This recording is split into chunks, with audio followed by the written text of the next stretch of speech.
வழியை காட்டக்கூடியது அப்படின்னு நமக்கு சொன்னாங்க.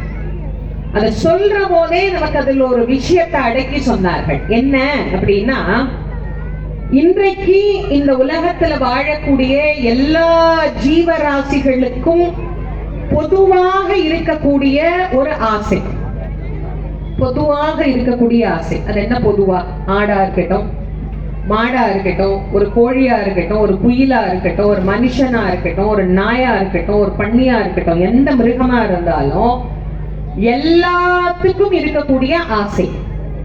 ஆசையில எத்தனை ஆசைகள் இருக்கு அப்படின்னா நிறைய இருக்கு. நமக்கெல்லாம் எவ்வளவு ஆசை இருக்குன்னு இன்னைக்கு ஒரு பேப்பரையும் பேனாவையும் கொடுத்து எழுதுங்கன்னு விட்டோம்னா வீட்டுல இருக்கிற பேப்பரும் தீர்ந்து போயிடும், கடையில இருக்கிற பேனாவும் தீர்ந்து போயிடும். நமக்கெல்லாம் அவ்வளவு ஆசை இருக்கு. சின்ன சின்ன ஆசை, சிறகடிக்க ஆசைங்கிற மாதிரி கோடி கோடி கோடி கோடி கோடி ஆசைகள் நமக்குள்ளே அடங்கி இருக்கு. அதெல்லாம் நிறைய பேர் ஆசையா